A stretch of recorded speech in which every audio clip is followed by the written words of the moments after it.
I was in a cult from 1994 to 2001.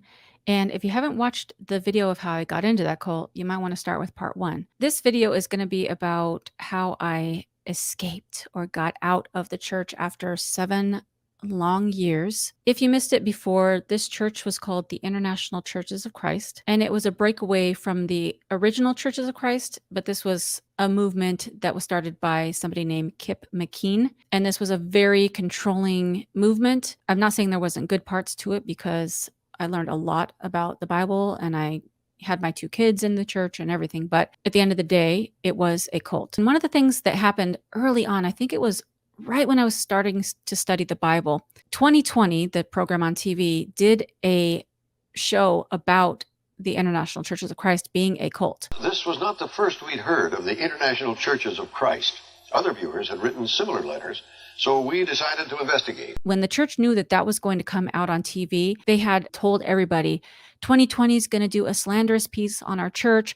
Nobody in the church should watch it. Don't look anything up online. The reason we decided to look into this group is that we heard from other people who said, this is not a church, it's a cult trying to control minds. They're just trying to discredit us. They don't know that we're the one true church. Everybody was encouraged to share why the church was so great. And what we found in our search were former church members with dramatic stories of coercion and brainwashing and scare tactics. Is the International Churches of Christ a cult? Well, that depends upon whom you ask. Everybody was like love bombing each other, like, no, this is a great church. Now, I've watched that episode since then, and although I didn't have the exact same experiences, there's a lot of truth to that. And there was other programs that covered this church being a cult. So early on, I kind of got wind of it, but because I didn't look it up, I didn't know what was really happening behind the scenes. It was 1994 when I got baptized.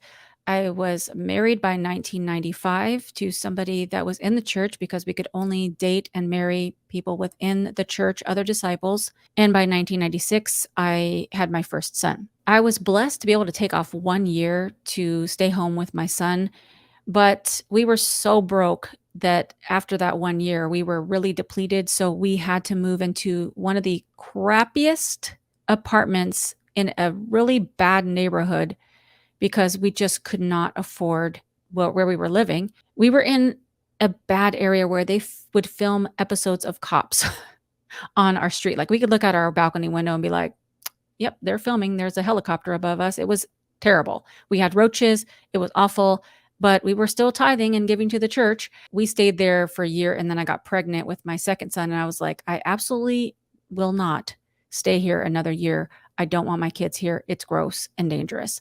So we scraped up everything we had. I went back to work, and then we moved to another apartment, a better area. You know, it wasn't like the most fanciest, but it was definitely better than where we were.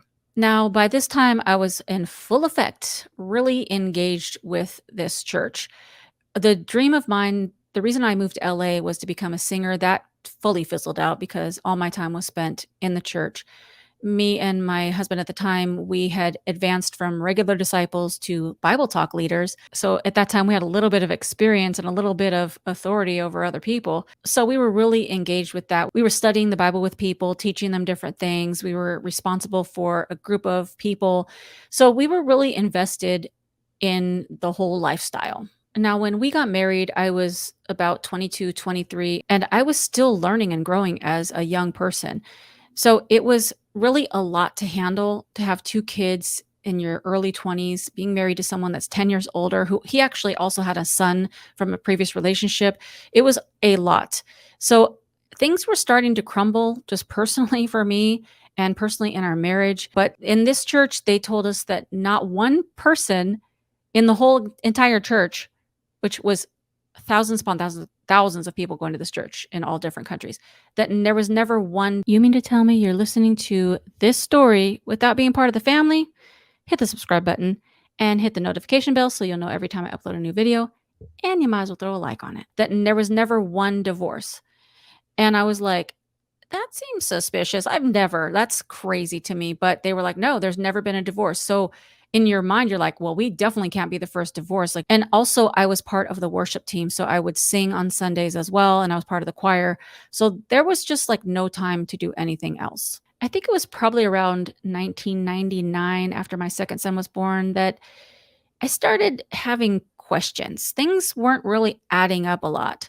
I would start talking to my husband at the time about it, and he would have these same questions. You didn't know who you could kind of trust to ask these questions because you didn't want to be labeled as rebellious or trying to cause dissension in the church. So you had to tread lightly with some of the people in your life. And so we would talk to each other and we were like, that doesn't make sense. And like, this is very controlling. People that were in leadership, like over us, some people were starting to leave in other churches. And we were like, oh my gosh, did you hear so and so left? Oh my gosh, it's a big deal. We would ask our higher up people and they'd be like, oh, don't worry about that. They were probably doing something that they shouldn't have been doing. But this kept happening. People were leaving. Like, it was not normal. Around 1999, people were starting to awaken. Probably about 2000, in the year 2000, we were starting to have harder times financially. We were fighting a lot. Things were just not great. And so I think the questions were getting heavier and heavier. And I think it was during that year that one of the Bible Talk leaders kind of above us that we knew, he wrote a 4-page letter and he kind of spread it throughout the church. I don't think it was the church. I mean, definitely the church wasn't spreading it around, but we got a hold of that letter and we were like, oh my gosh, this is everything that we've been saying.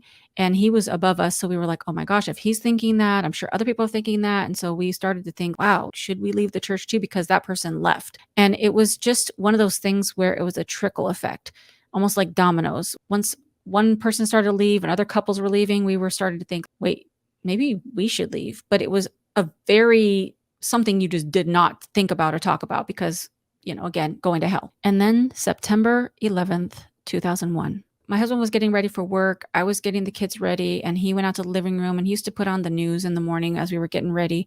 And he's like, oh my gosh, Allison, come out here. And I come running to the living room and the plane had just hit the first twin tower.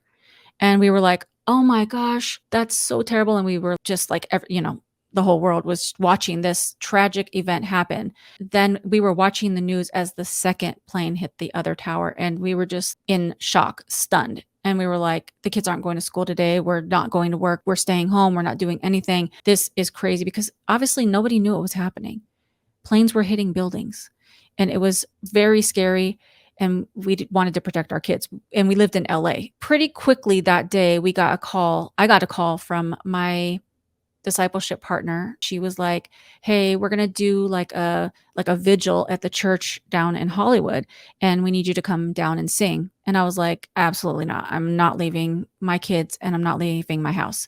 And she's like, you're being rebellious. People need you. You're being selfish. You need to come sing. And I'm like, I don't think we need to gather for this. I think people could stay home. And she passed the phone off to her husband, who then was telling me, you need to come down to the church. And then my husband got involved and it was just a whole thing. And I was just like, you got to do what you got to do. I'm going to be here with my kids. So I don't know what to tell you. And these were people we absolutely loved, like brothers and sisters in real life. So it wasn't like people we didn't know. It was really people we cared about. But at that point, I was like, there's no way I'm not leaving. We got off that call and I think we had a few more meetings after that. But at that point, I think we realized, what are we doing? We looked at the destruction that happened for the loss of life. And we were like, life is too short to be fooling around with this controlling behavior. And we knew that at that point, we just felt the part about this being the one true church was a lie. And that God is grand and he does not give up on us if we don't give up on him. And we were broke and the church was just in our business all the time. It was just awful. We just looked at each other. We're like, I think this is it. I think we're going to do it. And we rented a U-Haul and probably within 2 weeks, we left LA, took the kids out of their schools and just left everybody, left everything. And we moved in with my parents. It was very hard. It was shocking for everybody that we left in the church who was family. We pretty much were disowned by everybody. Some people kind of still talk to us, but the daily and weekly, you're pretty much talking to these people every day, that was pretty much cut off. So they still were like, we're here for you. We love you. But it wasn't the same. It wasn't like that. It was like they had to keep their distance because they were still in the church. And it was against the church for people to leave the church. You were considered a fall away. So we ended up just having to start over, just living with my parents. My dad ended up building a little room off the side of the house so that my kids could have bunk beds and that we could stay at their house. And we stayed there for probably a good 9 months so that we could start replenishing our money, getting back on our feet, spiritually just trying to heal and just work on our marriage. And it was just very difficult, just trying to reorganize after being somewhere that was so different for so long. When I look back, there was pretty much only 2 types of people at that time.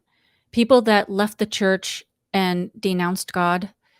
They took what people did to them and punished God for it. And then there were people that left the church and firmly planted themselves in the Lord Jesus and realized that the church was corrupt and that it wasn't God that did it. It was people and their scheming ways, I guess.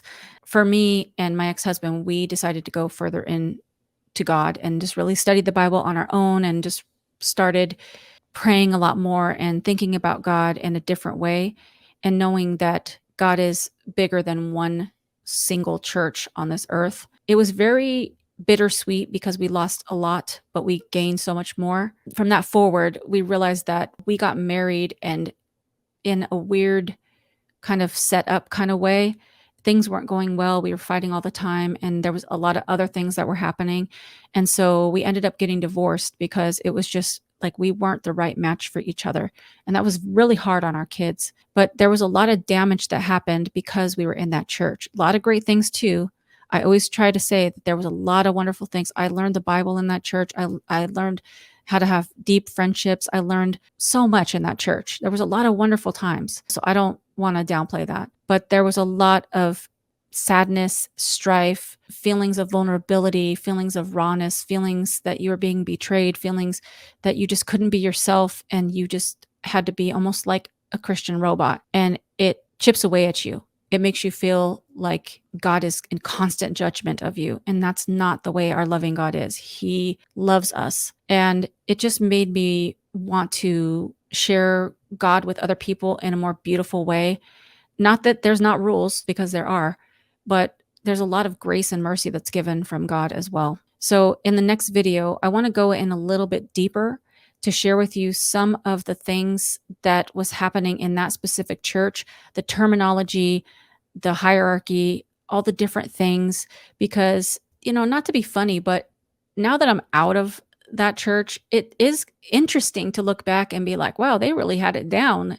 There was like a bunch of little things woven together to make it what it was, how to keep people in the church and keep them obedient. So I think that'll be interesting to share. And maybe you've had a similar experience in a church. I'd love to hear about it. So leave it in the comments if you have, because it's always good to be able to relate to each other, especially when you've gone through such hard and difficult things. So I'll be sharing the twisted mind games of manipulation in the next video.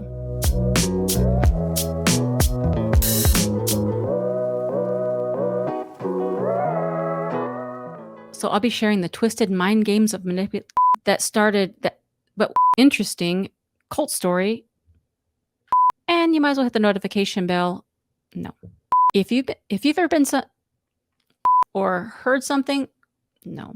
If you've ever experienced something like if you've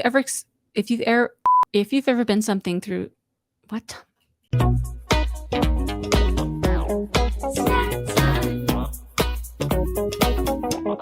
Snack time.